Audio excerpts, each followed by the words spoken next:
नमस्कार, स्वागत है आप सभी का साइंस के टॉप 50 ऑब्जेक्टिव वीडियो में। अगर आप मैट्रिक का एग्ज़ाम देने वाले हैं तो इस बार देने वाले तो आपके लिए सारे प्रश्न बहुत ही महत्वपूर्ण हैं, क्योंकि इसमें हम वो प्रश्न बताएंगे जो कि आपके एग्ज़ाम में पूछे जाएंगे। ठीक है, ये प्रश्न कई बार पूछे गए हैं, तो आप लोग ध्यान से देखिएगा। आप सभी को जो आंसर पता होगा, ठीक है, जो आंसर पता होगा आंसर देते जाइएगा आप लोग। और आप लोग लास्ट में अपना स्कोर ज़रूर बताइएगा। आप लोग 50 प्रश्न में से कितना प्रश्न आप लोग सही कर पाए, ठीक है, 50 में से कितना सही कर पाए वो लास्ट में ज़रूर बताइएगा। तो चलिए वीडियो को स्टार्ट करते हैं। तो 1 नंबर में प्रश्न पूछा गया है कि निम्न में से कौन सा लेंस के लिए प्रयुक्त नहीं है। लेंस के लिए प्रयुक्त कौन सा नहीं है, तो वो आपको पूछा गया है। ठीक है, इसमें लेंस के लिए प्रयुक्त पीतल नहीं होगा। कौन नहीं होगा? पीतल आपके लिए नहीं होगा, लेंस के लिए प्रयुक्त नहीं होगा, यानी कि सी आपका बिल्कुल ही राइट आंसर होगा। ठीक है, क्या होगा? सी आपका बिल्कुल ही राइट आंसर हो जाएगा। नेक्स्ट प्रश्न देखिएगा, 2 नंबर में प्रश्न देखिएगा। 2 नंबर में आपको प्रश्न पूछा गया है, निम्नलिखित में से कौन संख्या प्रकाश के अपवर्तन के लिए प्रकाश के अपवर्तन नियम के लिए सही है। देखिए, प्रकाश के अपवर्तन के 2 नियम होते हैं। ठीक है, प्रकाश के अपवर्तन के कितने नियम होते हैं? 2 नियम होते हैं। तो इनमें से कौन में 2 लिखा हुआ है? देखिए, 2 में आपको ऑप्शन ए में 2 लिखा हुआ है, तो ऑप्शन ए आपका राइट आंसर होगा। क्या होगा? ऑप्शन ए आपका बिल्कुल ही राइट आंसर होगा। ठीक है, तो ध्यान से देखिएगा, सारे प्रश्न महत्वपूर्ण है, तो वीडियो को स्किप करके मत देखिए, क्योंकि सारे प्रश्न महत्वपूर्ण हैं। देखिए, 3 नंबर में आपको प्रश्न है, किसी वस्तु का प्रतिबिंब आँख के जिस भाग पर बनता है वह क्या कहलाती है? वह रेटिना कहलाती है। क्या कहलाती है? वह रेटिना कहलाती है। यानी कि आपका 3 का क्या राइट आंसर होगा? बी आपका राइट आंसर होगा 3 का। ठीक है, क्या होगा? 3 का बी आपका बिल्कुल ही राइट आंसर होगा। नेक्स्ट प्रश्न देखिएगा, 4 नंबर में प्रश्न देखिएगा। 4 नंबर में आपको प्रश्न पूछा गया है, किसी माध्यम के अपवर्तनांक का मान क्या होता है? किसी माध्यम के अपवर्तनांक का मान क्या होता है? तो किसी माध्यम के अपवर्तनांक का मान sin i बटा sin r होता है। क्या होता है? sin i बटा sin r, यानी कि बी आपका बिल्कुल ही राइट आंसर होगा। क्या होगा? बी आपका बिल्कुल ही राइट आंसर होगा। ध्यान दीजिएगा, 5 नंबर प्रश्न देखिएगा। इसको थोड़ा सा छोटा कर लेते ताकि आपको अच्छे से दिखे। देखिए, 5 नंबर में आपको प्रश्न पूछा गया है कि एक गोलीय दर्पण की फोकस दूरी प्लस 20 सेंटीमीटर है, तो यह गोलीय दर्पण कैसा होगा? ठीक है, 20 सेंटीमीटर प्लस 20 सेंटीमीटर है, तो इसका गोलीय दर्पण क्या होगा? तो इसका गोलीय दर्पण होगा उत्तल दर्पण होगा। कौन सा होगा? इसमें आपको उत्तल दर्पण होगा, यानी कि ए आपका बिल्कुल ही राइट आंसर होगा। क्या होगा? ए आपका बिल्कुल ही राइट आंसर होगा। नेक्स्ट प्रश्न देखिएगा, 6 नंबर में प्रश्न देखिएगा। 6 नंबर में आपको प्रश्न है, इसको थोड़ा सा बड़ा कर लेते ताकि आपको अच्छे से दिखे। देखिए, 6 नंबर में प्रश्न है, तालाब का जल कम गहरा दिखाई देने का कारण है। इसमें कौन सा कारण है जो कि आपको गहरा दिखाई पड़ता है? तालाब का जल गहरा दिखाई पड़ता है, तो इसमें क्या हो जाएगा? अपवर्तन हो जाएगा। क्या होगा? अपवर्तन हो जाएगा। प्रकाश का क्या होगा? अपवर्तन होगा, यानी कि सी आपका बिल्कुल ही राइट आंसर होगा। क्या होगा? सी आपका बिल्कुल ही राइट आंसर होगा। नेक्स्ट प्रश्न देखिएगा, 7 नंबर प्रश्न देखिएगा। 7 नंबर में प्रश्न पूछा गया है, अवतल दर्पण की क्या है? अवतल दर्पण की फोकस दूरी होती है। बहुत ही महत्वपूर्ण प्रश्न है। ठीक है, इसमें आपको अवतल दर्पण की फोकस दूरी क्या होती है वो आपको पूछेगा। उत्तल दर्पण की फोकस दूरी क्या होती है? देखिए, अवतल दर्पण की फोकस दूरी ऋणात्मक होती है। क्या होती है? ऋणात्मक है, यानी कि ए आपका बिल्कुल ही राइट आंसर होगा। उत्तल दर्पण की फोकस दूरी धनात्मक होती है। उत्तल दर्पण की फोकस दूरी आपको पूछा जाएगा तो क्या होगा? धनात्मक होगा। ठीक है, आपको 7 नंबर का राइट आंसर क्या होगा? ए आपका बिल्कुल ही राइट आंसर होगा। ठीक है, क्या होगा? ए आपका बिल्कुल ही राइट आंसर होगा। नेक्स्ट प्रश्न देखिएगा प्यारे बच्चों। नेक्स्ट प्रश्न है आपको 8 नंबर प्रश्न देखिएगा। इसको थोड़ा सा छोटा कर लेते ताकि आपको अच्छे से दिखे। ठीक है,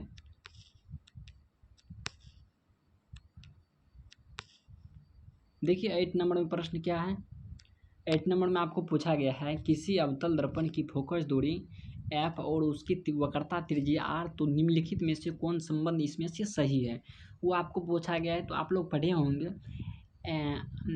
f बराबर r/2 होता है। ठीक है, उसको उल्टा कीजिएगा तो r बराबर क्या होगा? r बराबर होगा 2F होगा। क्या होगा? R बराबर 2F होगा।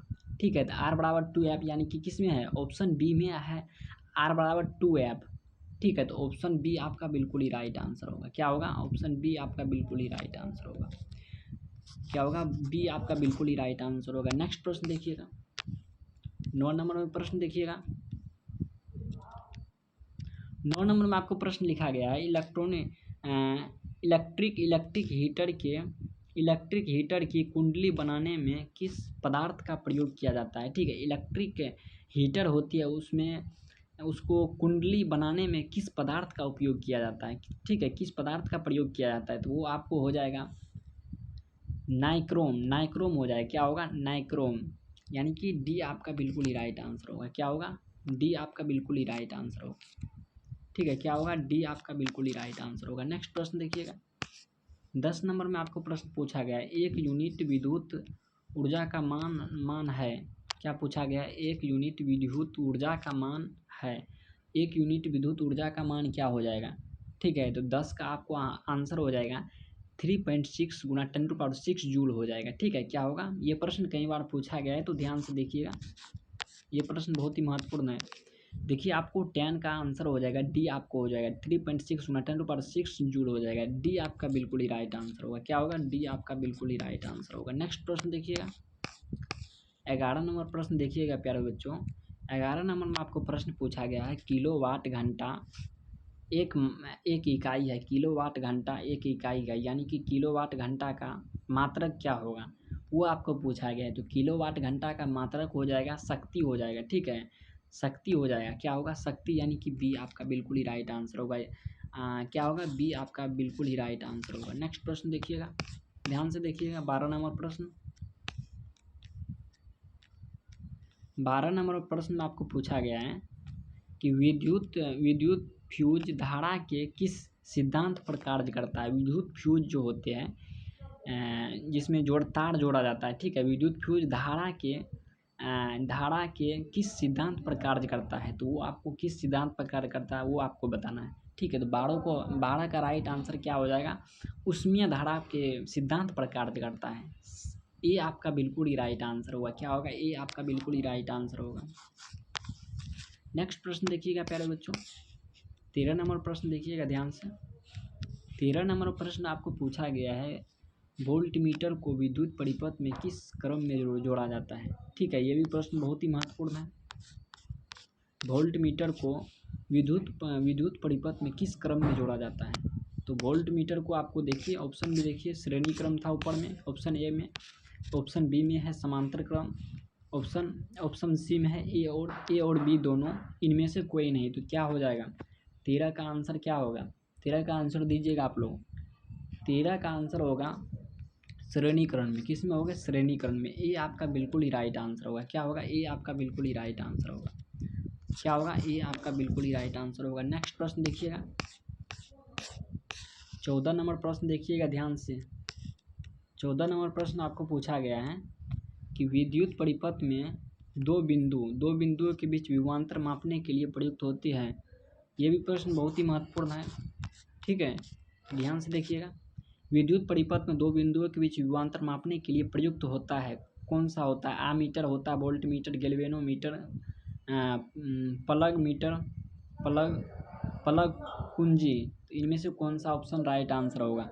इनमें से आपको वोल्ट मीटर हो जाएगा। ठीक है, विद्युत परिपथ आपको पूछ रहा है, विद्युत परिपथ में दो बिंदुओं के बीच विभवांतर मापने के लिए प्रयुक्त होता है, इसमें आपको वोल्ट मीटर होगा। क्या होगा? वोल्ट मीटर, यानी कि बी आपका बिल्कुल ही राइट आंसर होगा। ठीक है, बी आपका बिल्कुल ही राइट आंसर। नेक्स्ट प्रश्न देखिएगा, 15 नंबर में प्रश्न आपको पूछा गया है कि 15 नंबर प्रश्न आपको पूछा गया है, जल विद्युत संयंत्र किस ऊर्जा को विद्युत में रूपांतरित करता है। जल विद्युत संयंत्र किस ऊर्जा को विद्युत में रूपांतरित करता है, तो वो आपको स्थितिज ऊर्जा में रूपांतरित करता है, यानी कि डी आपका बिल्कुल ही राइट आंसर होगा। क्या होगा? डी आपका बिल्कुल ही राइट आंसर होगा। ठीक है, डी आपका बिल्कुल ही राइट आंसर होगा। ध्यान से देखिएगा, 16 नंबर प्रश्न देखिएगा ध्यान से।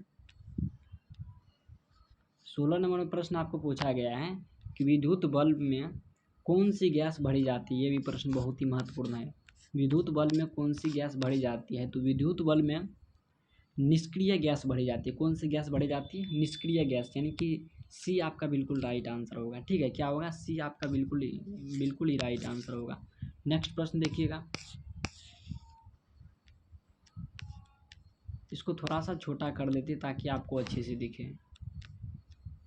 ठीक है, देखिए 17 नंबर में आपको प्रश्न पूछा गया है, एक घोल नीले लिटमस पत्र लाल कर देता है। ठीक है, नीले लिटमस एक घोल नीले लिटमस पत्र को लाल कर देता है। घोल का पीएच मान क्या हो सकता है। ठीक है, घोल का पीएच मान क्या हो सकता है, वो आपको पूछा गया है। तो घोल का पीएच मान आपको 2 होगा। क्या होगा, 2 होगा। ये आपका बिल्कुल राइट आंसर होगा। ठीक है, ये आपका बिल्कुल राइट आंसर होगा। नेक्स्ट प्रश्न देखिएगा। प्यारे बच्चों, वीडियो को स्किप मत कीजिएगा क्योंकि ये सारे प्रश्न बहुत ही महत्वपूर्ण है, तो ध्यान से देखिएगा और अंत तक वीडियो को जरूर देखिएगा। ठीक है, 18 नंबर प्रश्न देखिएगा। 18 नंबर प्रश्न ध्यान से देखिएगा। 18 नंबर में आपको प्रश्न पूछा गया, बेंजीन का अणुसूत्र क्या है। ठीक है, बेंजीन का अणुसूत्र, ये भी प्रश्न बहुत ही महत्वपूर्ण है। ठीक है, बेंजीन का आपको सूत्र पूछा जाएगा तो क्या होगा, इसमें बेंजीन का सूत्र होगा आपको C6H6 होगा। क्या होगा, C6H6। सी आपका बिल्कुल ही राइट आंसर होगा। बहुत ही महत्वपूर्ण प्रश्न है, बेंजीन का अणुसूत्र क्या है, ये भी प्रश्न कई बार पूछा गया है। ठीक है, सी आपका बिल्कुल ही राइट आंसर होगा। नेक्स्ट प्रश्न देखिएगा, 19 नंबर प्रश्न देखिएगा। देखिए IUPAC नेम पूछा गया है। IUPAC नेम पूछा गया है। ठीक है, इथिल एल्कोहल का IUPAC नेम क्या होगा। ठीक है, 19 का राइट आंसर क्या होगा, 19 का आप लोग आंसर दीजिएगा। 19 का राइट आंसर इथेनॉल होगा। क्या होगा, एल्कोहल इथिल एल्कोहल का IUPAC नेम आपको क्या होगा, एथेनॉल। बी आपका बिल्कुल ही राइट आंसर होगा। क्या होगा, बी आपका बिल्कुल राइट आंसर होगा। नेक्स्ट प्रश्न देखिएगा, 20 नंबर प्रश्न देखिएगा प्यारे बच्चों। देखिए ये प्रश्न बहुत ही महत्वपूर्ण है, ध्यान दीजिएगा। देखिए इसमें आपको पूछा गया है CnH2n। क्या पूछा गया है, CnH2n। ठीक है, तो CnH2n, देखिए एक होता है एल्केन, एल्काइन। ठीक है, 3 होते हैं इसमें। देखिए एल्केन का होता है, एल्केन का सूत्र होता है CnH2n+2 होता है। ठीक है, उसके बाद एल्कीन का सूत्र होता है CnH2n। ठीक है, एल्कीन का सूत्र क्या होता है, CnH2n।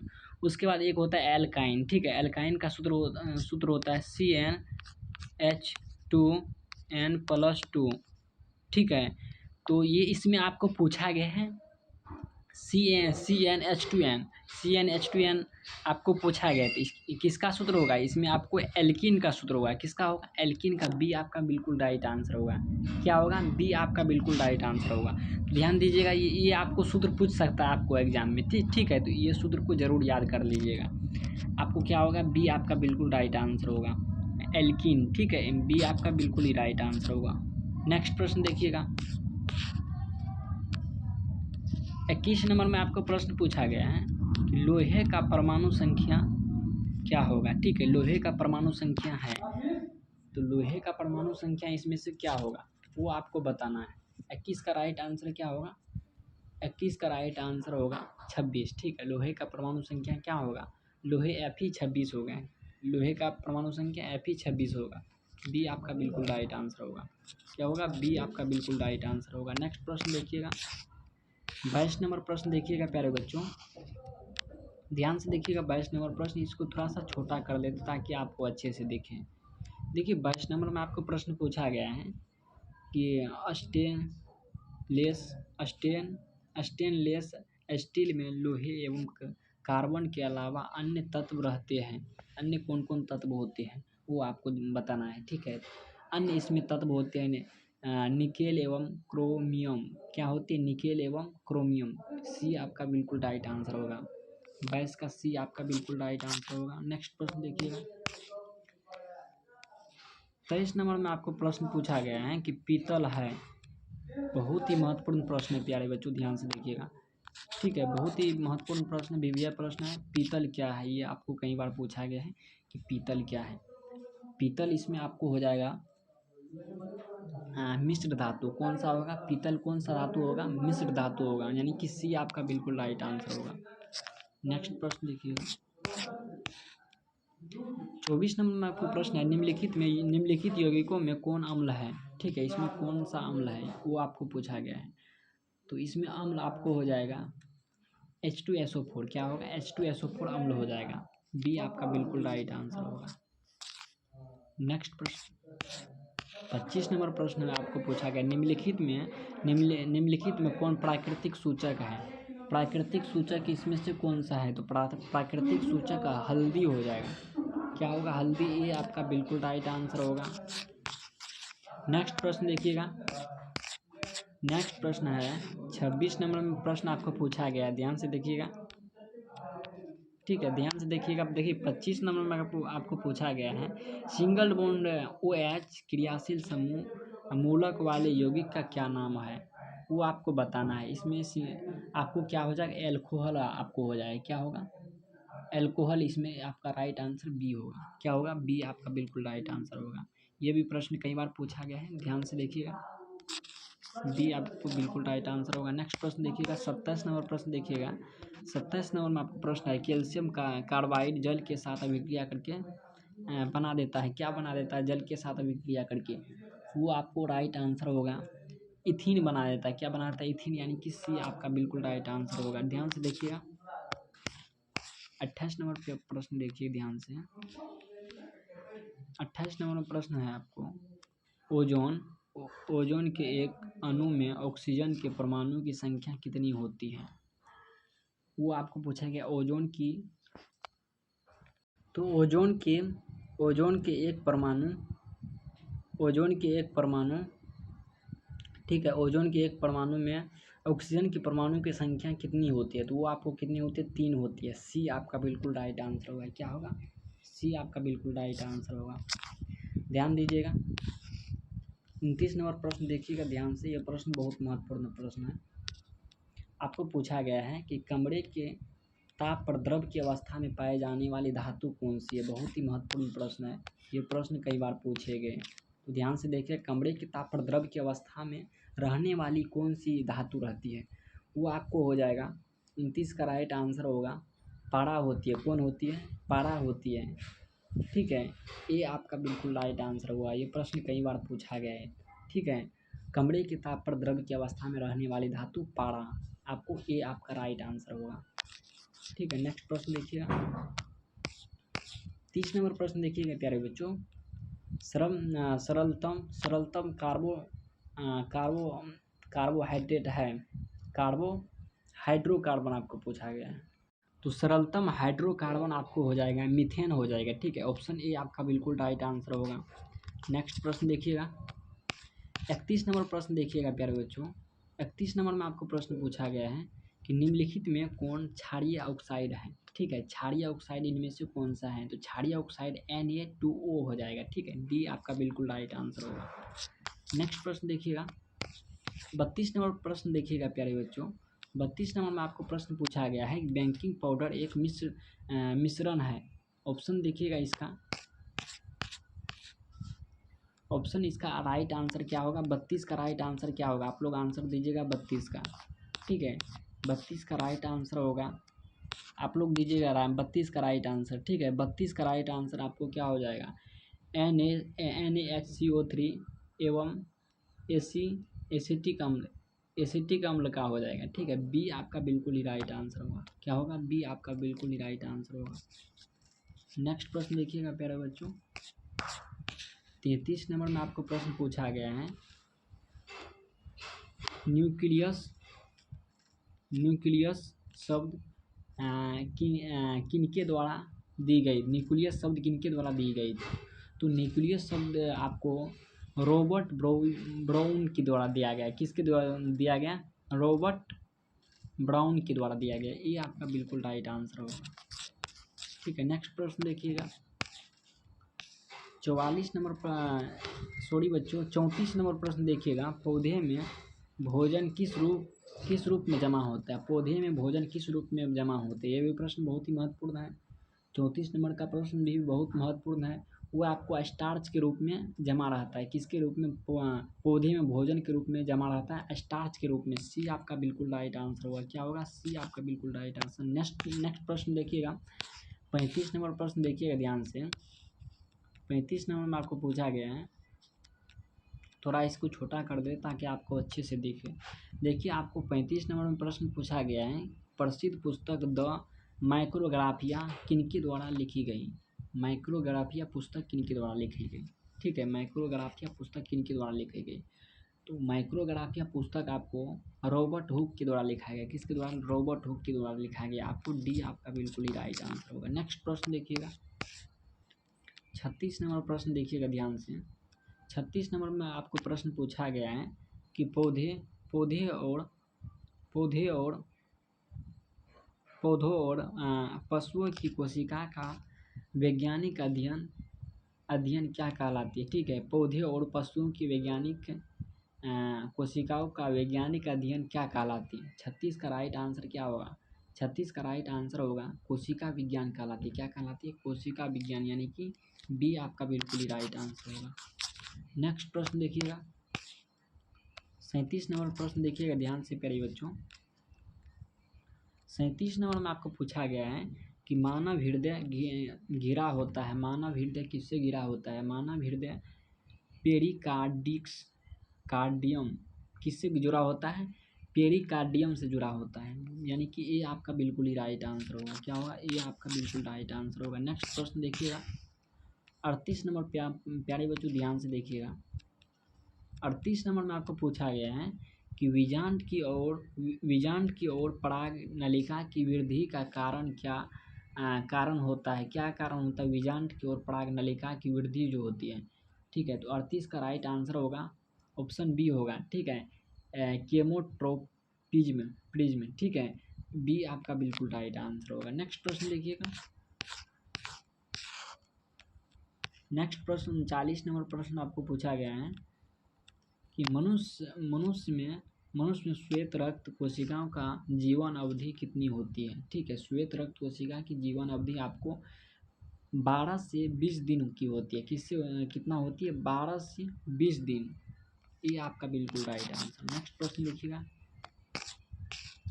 40 नंबर में आपको प्रश्न है कि पीतरस कहाँ से स्रावित होती है? ठीक है, पीतरस कहाँ से स्रावित होती है? ये भी प्रश्न बहुत ही महत्वपूर्ण है। पीतरस कहाँ से स्रावित होती है? वो आपको यकृत से स्रावित होती है। कहाँ से? यकृत से। ये आपका बिल्कुल राइट आंसर होगा। नेक्स्ट प्रश्न देखिएगा, 41 नंबर में प्रश्न पूछा गया है किस जीव में हीमोग्लोबिन नहीं होता है? किस जीव में हीमोग्लोबिन नहीं पाया जाता है? तो वो आपको हो जाएगा मक्खी में हीमोग्लोबिन नहीं पाया जाती है। बी आपका बिल्कुल ही राइट आंसर होगा। ठीक है, नेक्स्ट प्रश्न देखिएगा, 42 नंबर में आपको प्रश्न पूछा गया हीमोग्लोबिन की कमी से कौन सा रोग होता है? ये भी प्रश्न बहुत ही महत्वपूर्ण प्रश्न है। हीमोग्लोबिन की कमी से कौन सा रोग होती है? तो हीमोग्लोबिन की कमी से आपको इनीमिया रोग होती है। सी आपका बिल्कुल राइट आंसर होगा। नेक्स्ट प्रश्न देखिएगा प्यारे बच्चों, 43 नंबर का प्रश्न देखिएगा, मनुष्य के आहार नाल में अवशोषी अंग है। मनुष्य के आहार नाल में कौन सा अवशोषी अंग होती है? वो आपको अपेंडिक्स होती है। क्या होती है? अपेंडिक्स। बी आपका बिल्कुल राइट आंसर होगा। क्या होगा? बी आपका बिल्कुल राइट आंसर होगा। नेक्स्ट प्रश्न देखिएगा प्यारे बच्चों, 44 नंबर प्रश्न देखिएगा प्यारे बच्चों, ध्यान से देखिएगा।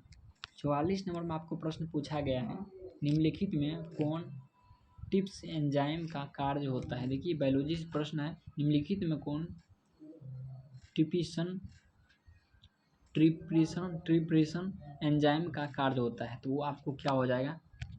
इनमें आपको ट्रिप्रेशन एंजाइम का कार्य वसा का पाचन, कार्बोहाइड्रेट का पाचन, प्रोटीन का पाचन, इनमें से सभी हो जाएगा। ठीक है, डी आपका बिल्कुल राइट आंसर होगा। क्या होगा? डी आपका इनमें से सभी हो जाएगा। डी आपका बिल्कुल ही राइट आंसर होगा। नेक्स्ट प्रश्न देखिएगा, नेक्स्ट प्रश्न आपको पूछा गया है कि मुख गुहा में आहार नाल कौन सा भाग पाचन होता है? कौन सा भाग पाचन होता है मुंह गुहा में? आहार नाल का कौन सा भाग का पाचन होता है? ठीक है, वो आपको हो जाएगा कार्बोहाइड्रेट का पाचन होती है। क्या होती है? कार्बोहाइड्रेट, यानी कि बी आपका बिल्कुल ही राइट आंसर होगा। क्या होगा? बी आपका बिल्कुल ही राइट आंसर होगा। ध्यान से देखिएगा। 46 नंबर प्रश्न देखिएगा प्यारे बच्चों। 46 नंबर में आपको प्रश्न पूछा गया है कि ऑक्सीजन का वाहक कौन है? ऑक्सीजन का वाहक कौन है? ऑक्सीजन का वाहक आपको हो जाएगा आरबीसी। ठीक है, क्या होगा? आरबीसी। सी आपका राइट आंसर होगा। नेक्स्ट प्रश्न देखिएगा प्यारे बच्चों।